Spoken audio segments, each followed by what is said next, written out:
अस्सलाम वालेकुम जी। सबसे पहले मैं आप लोगों का बहुत ज़्यादा शुक्रिया अदा करती हूँ जिस तरह कमेंट्स में आप मेरी हौसला अफजाई करते हैं और मेरी रेसिपीज़ को पसंद करते हैं। आज मैं बनाने लगी हूँ बहुत ही टेस्टी रेस्टोरेंट स्टाइल मटन कढ़ाई।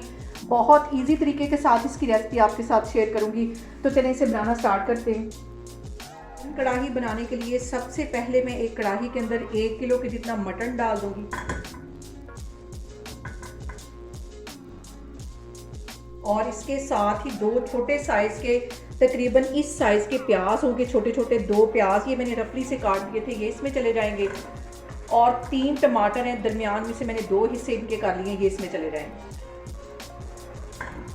और 1 टेबलस्पून भर के इसमें मैं लहसुन और अदरक का पेस्ट डाल दूंगी और इसके साथ ही 1.5 गिलास के जितना इसमें मैं पानी का डाल दूंगी। इसके साथ ही 1 टीस्पून इसमें मैं नमक का डाल दूंगी और आधा टीस्पून इसमें मैं हल्दी का डाल दूंगी। और इन सारी चीज़ों को डालने के बाद इसको मैं कवर कर दूंगी और बिल्कुल हल्की आग पे इसको 15 से 20 मिनट के लिए रखने लगी हूँ। इन सारी चीज़ों को डालने के बाद इसको मैं कवर कर दूंगी, बिल्कुल हल्की आग पे इसको 15 से 20 मिनट के लिए पड़ा रहने दूंगी ताकि टमाटर और प्याज और मटन जो हमारा अच्छी तरह गल जाए। फिर हम इसकी भुनाई करेंगे। और मैं कोई भी मीट बनाते वक्त कुकर का बिल्कुल भी इस्तेमाल नहीं करती, क्योंकि उससे जो खाना है वो पकता नहीं है, गलता है। और हमें टेस्टफुल खाना चाहिए, इसके लिए हमेशा मैं कढ़ाई का यूज़ करती हूँ।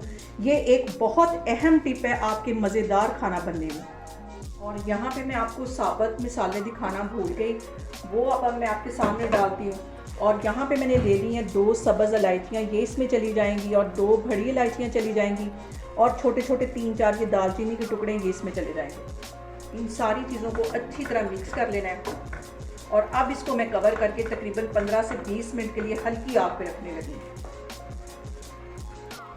तो मैं आपको 15 से 20 मिनट के बाद दिखाती हूँ। और यहाँ पे देखें जी, मटन को कवर करके रखे हुए मुझे तकरीबन 20 मिनट हो गए और ये आपके मीट के ऊपर डिपेंड करता है कि वो कितना जल्दी गल जाता है। अब इसमें थोड़ा सा पानी रह गया, इस पॉइंट पे आके मैं तकरीबन आधा कप के जितना इसमें कुकिंग ऑयल डाल दूँगी। और अब इसके अंदर मैं डाल दूंगी आधा टीस्पून से थोड़ी सी ज़्यादा, ये रेड मिर्च है, ये चली जाएगी। मैं डाल दूंगी पिसी हुई काली मिर्च भर के 1 टीस्पून, ये चला जाएगा। इसमें मैं काली मिर्च ज़्यादा डालने लगी हूँ क्योंकि मटन कढ़ाई में जो काली मिर्च है उसका टेस्ट बहुत अच्छा आता है। और इसके साथ ही आधा टीस्पून के करीब मैं गरम मसाला डाल दूंगी। और यहाँ पे इसमें थोड़ा सा जो पानी इसके ड्राई होने का मैं वेट करती हूँ और फिर मटन को तकरीबन हमने 15-20 मिनट अच्छी तरह भून लेना है। और सबसे जो अहम बात वो ये कि आपने मेरी रेसिपीज़ बनाते वक्त घबराना नहीं है, बिना स्किप किए हुए आप मेरी वीडियोस देखें। और अगर अभी तक आपने मेरे चैनल को सब्सक्राइब नहीं किया तो प्लीज़ उसको सब्सक्राइब करें। और यहाँ पे देखें जी, मटन को भूनते हुए मुझे तकरीबन 5 मिनट हो गए और टाइम मैं आपको बार बार इसलिए बता रही हूँ कि आपको अंदाज़ा हो सके कि अच्छी भुनाई के लिए हमें कितना टाइम चाहिए होता है। और यहाँ पे इसके अंदर मैं 2 सब्ज़ मिर्चें बिल्कुल बारीक मैंने काटी थी, ये डाल दूंगी ताकि इनका जो फ्लेवर है वो भी हमारी मटन कढ़ाई के अंदर मज़ेदार सा आए। और इसके साथ ही 3 टेबलस्पून के करीब दही है, इसे मैंने अच्छी तरह फेंट लिया है, ये इसमें चला जाएगा।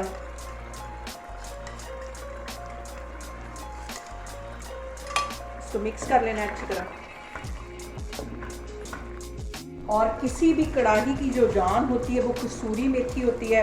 यहाँ पे 1 टेबलस्पून भर के मैं कसूरी मेथी का डाल दूँगी और इसको कवर कर दूँगी तकरीबन 5 मिनट के लिए।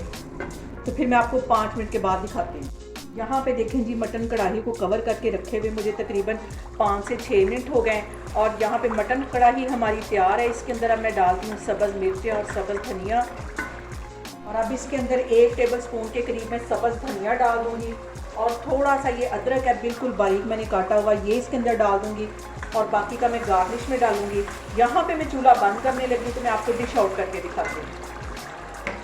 और यहाँ पे देखें जी, मज़ेदार सी हमारी रेस्टोरेंट स्टाइल मटन कढ़ाई बन के तैयार हो गई। आप लोग इसको लाजमी ट्राई करें और मुझे कमेंट्स में बताएं कि आपको मेरी रेसिपीज़ कैसी लगती हैं। और मेरी वीडियोस को ज़्यादा से ज़्यादा शेयर करें और मुझे सब्सक्राइब करें और अपना बहुत सारा ख्याल रखें। इंशाल्लाह ताला मैं एक और वीडियो में आपके सामने आऊँगी। अल्लाह हाफिज़।